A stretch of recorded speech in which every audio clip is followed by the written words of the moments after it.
বাংলাদেশের মানুষ দীর্ঘ বছর যারা ভোট দিতে পারে না, তারা আগামী 12 তারিখে সমুচিত জবাব দিবে। রাষ্ট্রের ভিসি স্যার শিক্ষার্থীদের সামনে অন ক্যামেরায় বলেছেন, বিএনপির একজন সিনিয়র নেতার নাম তিনি বলেছেন, ছাত্র দলের একজন সিনিয়র নেতার নাম তিনি বলেছেন, সিলেটের একজন সাবেক মেয়রের নাম তিনি উল্লেখ করে বলেন তাদের প্রেশারের কারণে তিনি সাকষ্য নির্বাচন আয়োজন করতে পারছেন না।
বাংলাদেশের মানুষ দীর্ঘ বছর যারা ভোট দিতে পারে না, তারা আগামী 12 তারিখে সমুচিত জবাব দিবে।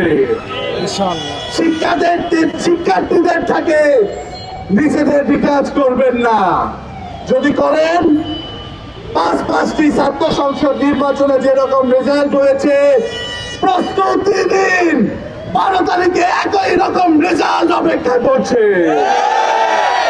আমরা ধিক্কার জানাই স্বাস্থ্যের ভিসি প্রভিসি রেজিস্ট্রারদের, যাদেরকে একটি নির্দিষ্ট দলের রাজনৈতিক সমাবেশে দেখা গেছে, যারা শিক্ষার্থীদের সম্মানকে ধূলিসাৎ করে রাজনৈতিক দলের সমাবেশে রাস্তায় অংশগ্রহণ করছে, তাদেরকে আমরা ধিক্কার জানাই।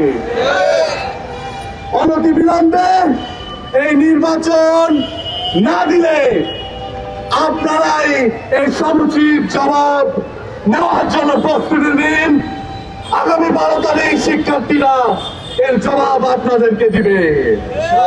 সকলকে সেই নির্বাচন পর্যন্ত রাজপথে থেকে দেশবাসীর যে ম্যান্ডেট, এই ম্যান্ডেটকে পাহারা দেওয়ার উদাত্ত আহ্বান জানিয়ে, সংগ্রামী বন্ধুগণ, আপনারা দেখেছেন একটি ছাত্র সংগঠন নির্বাচন কমিশনের সামনে মাঠ সৃষ্টি করে সাকষ্য নির্বাচন স্থগিত করেছে।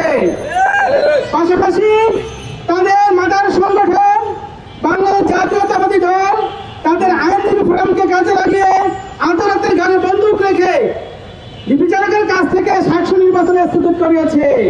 আমরা এই ঘটনার তীব্র নিন্দা এবং প্রতিবাদ জানাই। আমরা দেখেছি বিগত 5টি ছাত্র সংসদ নির্বাচনে প্রত্যেকটি তারা বিচারের জন্য, বাঞ্ছা করার জন্য নিত্য নতুন ঘটনার সামনে এনেছে, নতুন নতুন বাহানা জাতির সামনে তারা উপস্থাপন করেছে। কিন্তু দিন শেষে আমরা দেখতে পাইছি ছাত্র সংসদগুলোতে ছাত্র সমাজ তাদেরকে বয়কট করেছে, দিন শেষে শিক্ষার্থীরাই সেখানে বিজয় হয়েছে। আমরা জাতীয় বলতে চাই, অনতিবিলম্বে শিক্ষার্থীদের গণতান্ত্রিক অধিকার তাদেরকে ফিরিয়ে দিতে হবে। অনতিবিলম্বে সাকষ্য নির্বাচন বাস্তবায়ন করতে হবে। যে দলটি সবসময় গণতন্ত্রের বলি আউড়ে শিক্ষার্থীদের গণতান্ত্রিক অধিকার হস্তক্ষেপ করেছে। এটা অত্যন্ত ন্যাক্কারজনক। 5ই আগস্টের পরবর্তী বাংলাদেশে এই ধরনের ঘটনা এই দেশের জনগণ, এই দেশের শিক্ষার্থীরা কোনোভাবেই ভালোভাবে নেবে না। তারা আগামী 12ই ফেব্রুয়ারি জাতীয় সংসদ নির্বাচনে এর ব্যাপারে নীরব ব্যালট বিপ্লব ঘটাবে ইনশাআল্লাহ। প্রিয় সাংবাদিক বন্ধুগণ, প্রিয় উপস্থিতি, আমরা দেড়জন কণ্ঠে বলতে চাই, আমরা দেখেছি একটি বিশ্ববিদ্যালয়ের বিসি এবং প্রবিসি নীলজ্জার মতো একটি ছাত্র রাজনৈতিক দলের সমাবেশে উপস্থিত হয়েছে। আমরা বলতে চাই, এত যদি রাজনীতি করার ইচ্ছা থাকে তাহলে সরকারি চাকরি ছেড়ে দিয়ে রাজনৈতিক দলের নাম লেখান, তাহলে আর আমরা আপনাদেরকে নিয়ে কোনো কিছু বলবো না। কিন্তু সরকারি চাকরি করে সরকার থেকে বেতন নিয়ে কোন রাজনৈতিক দলের পা চাটবেন, এটা সম্পূর্ণ বেমানান। প্রিয় বাত ব্যথা, প্যারালাইসিস কিংবা আর্থ্রাইটিস, আধুনিক ফিজিওথেরাপি ও পুনর্বাসন চিকিৎসায় নির্ভরযোগ্য নাম ডিপিআরসি। উপস্থিতি, আমরা বলতে চাই, অনতি বিলম্বে শিক্ষার্থীদের অধিকার সাক্ষ্য নির্বাচন বাস্তবায়ন করার জন্য বিশ্ববিদ্যালয় প্রশাসন এবং সরকারকে দ্রুত পদক্ষেপ নিতে হবে। ছাত্র সংগঠন যেভাবে অংশগ্রহণ করে যে নির্বাচনগুলো বাস্তবায়ন হয়েছেন, প্রত্যেকটা সবাই আনন্দমুখর পরিবেশে কিন্তু উদযাপন করেছেন। ঠিক তেমনি ভাবে সারা বাংলাদেশের ছাত্র সমাজ তাকিয়েছিল 20 তারিখ শাহজালাল বিজ্ঞান প্রযুক্তি বিশ্ববিদ্যালয়ের সাক্ষ্য নির্বাচন বাস্তবায়ন হবে। কিন্তু একটি কুচক্র মহল আদালতকে ব্যবহার করে কোনো কারণ ছাড়াই তারা সাক্ষ্য নির্বাচন স্থগিত করে দিয়েছেন মাত্র 1 দিন 12 ঘন্টা আগে। এটা আমরা তীব্র নিন্দা এবং প্রতিবাদ জানাচ্ছি। ইসলামী ছাত্র শিবির একটি দায়িত্বশীল সংগঠন হিসেবে এটা আমাদের হৃদয়ে রক্তক্ষরণ হচ্ছে। আমরা অনতিবিলম্বে সাক্ষ্য নির্বাচন বাস্তবায়নের দাবি জানাচ্ছি। নির্বাচন কমিশনের সামনে মত তৈরি করেছেন, ঠিক একই দিনে তাদের আইনজীবী ফোরাম আদালতে গিয়েছেন এবং আমাদের আর বুঝতে বাকি থাকলো না যে কারা এই সাক্ষ্য নির্বাচন বন্ধের ষড়যন্ত্রে লিপ্ত। এবং গতকাল একটি রাজনৈতিক দলের প্রোগ্রামে সাক্ষ্যর ডিসি প্রবিসি সহ রেজিস্ট্রাররা সহ উভয় যখন দলবিদ উপস্থিত হন, তখন আমাদের আর বুঝতে বাকি থাকে না যে কেন সাক্ষ্য নির্বাচন বন্ধ করা হয়েছে। আপনাদের যদি হারার এতই লজ্জা থাকে তাহলে বাংলাদেশে আপনাদের রাজনীতি করার কোনো দরকার নাই। আপনারা বিদেশে বসে বসে বাংলাদেশের মানুষের পাস এখনো বুঝতে পারেন নাই। আজকে বাংলাদেশে আপনারা আসছেন, বাংলাদেশের ছাত্র সমাজের হৃদয়ের রক্ত আগে আপনারা দেখেন, তারপরে রাজনীতি করবেন কি করবেন না সে সিদ্ধান্ত নিয়ে রাস্তায় নামেন। আগামী দিনে সকল রাজনৈতিক দলকে বলবো, এই জুলাই আন্দোলনের ছাত্র সমাজ যে রক্ত দিয়েছে, জুলাই আন্দোলনের ছাত্র সমাজের দাবির অন্যতম গুরুত্বপূর্ণ একটি দাবি ছিল সকল বিশ্ববিদ্যালয় কলেজ সকল প্রতিষ্ঠানগুলো চলবে ছাত্রদের নির্বাচিত প্রতিনিধিদের দ্বারা। এরা কোনো রাজনৈতিক ছাত্র সংগঠনে রেজুল ভিত্তিক ভাবে কোনো প্রতিষ্ঠান চলতে দেওয়া হবে না।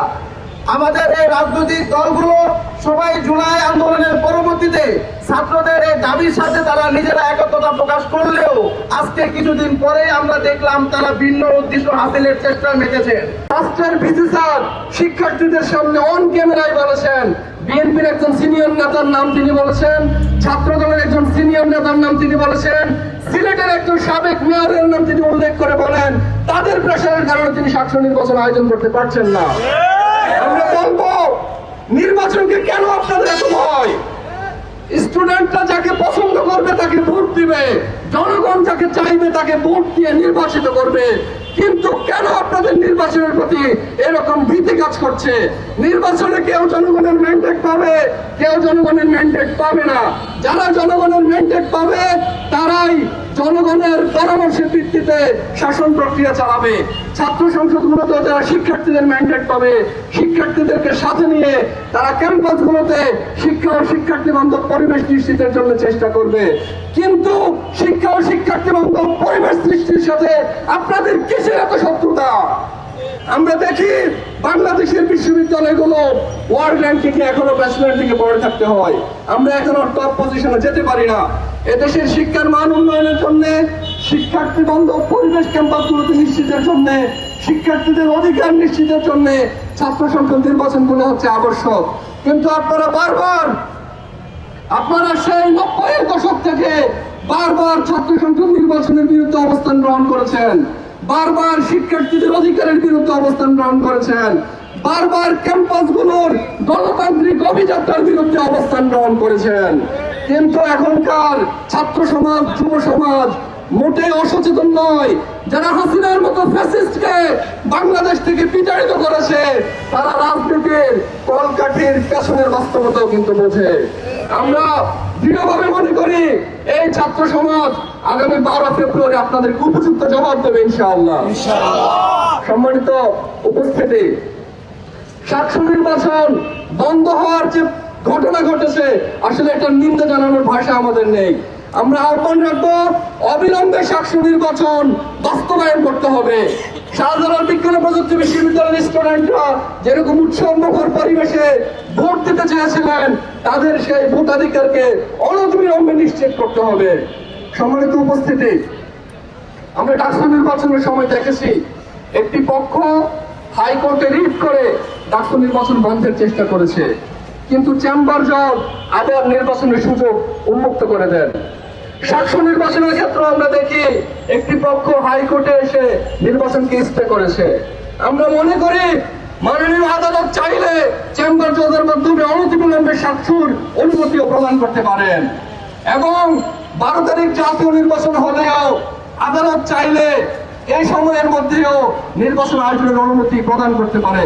আমরা প্রত্যাশা করব বাংলাদেশ যেভাবে গণতান্ত্রিক অভিযাত্রার পথে এগিয়ে চলেছে, সেই গণতান্ত্রিক অভিযাত্রার পথে আরো দৃঢ় পথে এগিয়ে যাবে, এবং রাষ্ট্রের সকল ইনস্টিটিউশন গণতান্ত্রিক সেই অভিযাত্রার ক্ষেত্রে ইতিবাচক ভূমিকা পালন করবে।